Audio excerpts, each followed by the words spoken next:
November the 16th, 1973. Dear Mr. McCarthy, I'm writing to you in your capacity as chairman of the Drake School Board.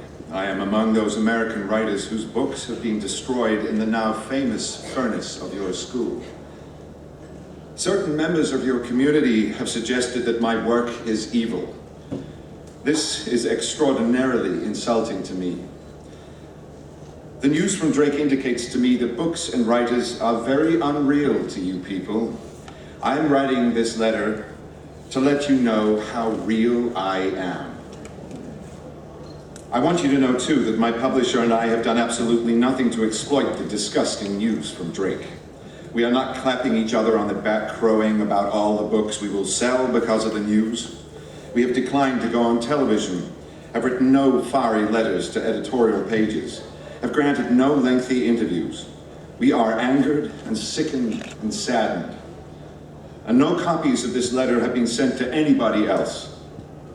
You now hold the only copy in your hands. It is a strictly private letter from me to the people of Drake, who have done so much to damage my reputation in the eyes of their children and in the eyes of the world. Do you have the courage and ordinary decency to show this letter to the people, or will it too be consigned to the fires of your furnace? I gather from what I read in the papers and hear on television that you imagine me and some other writers too as being sort of rat-like people who enjoy making money from poisoning the minds of young people. I am, in fact, a large, strong person, 51 years old, who did a lot of work on a farm as a boy, who is good with tools. I have raised 6 children, 3 my own and 3 adopted. They have all turned out well. 2 of them are farmers. I am a combat infantry veteran from the World War II and hold a Purple Heart. I have earned whatever I own by hard work. I have never been arrested or sued for anything. I am so much trusted with young people and by young people that I have served on the faculties of the University of Iowa, Harvard, and the City College of New York. Every year I receive at least a dozen invitations to be commencement speaker at colleges and high schools. My books are probably more widely used in schools than those of any other living American fiction writer. If you were to bother to read my books, to behave as educated persons would, you would learn that they are not sexy and do not argue in favor of wildness of any kind. They beg that people be kinder and more responsible than they often are. It is true that some of the characters speak coarsely. That is because people speak coarsely in real life. Especially soldiers and hardworking men speak coarsely, and even our most sheltered children know that. And we all know that, too, that those words really don't damage children much. They didn't damage us when we were young. It was evil deeds and lying that hurt us. After I've said this, I'm sure you will still be ready to respond in effect, yes, but it still remains our right and our responsibility to decide what books our children are going to be made to read in our community. This is surely so.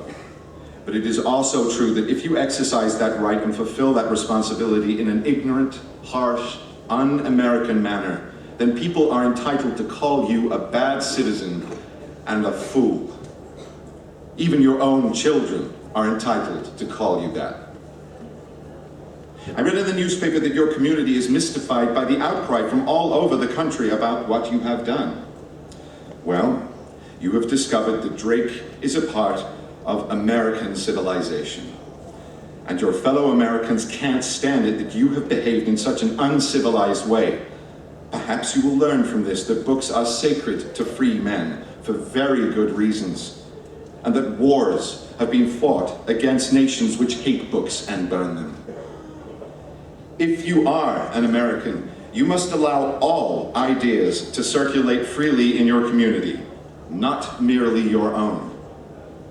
If you and your board are now determined to show that you in fact have wisdom and maturity when you exercise your powers over the education of your young, then you should acknowledge that it was a rotten lesson you taught young people in a free society when you denounced and then burned books. Books you haven't even read. You should also resolve to expose your children to all sorts of opinions and information in order that they will be better equipped to make decisions and to survive. Again, you have insulted me, and I am a good citizen, and I am very real. Kurt Vonnegut.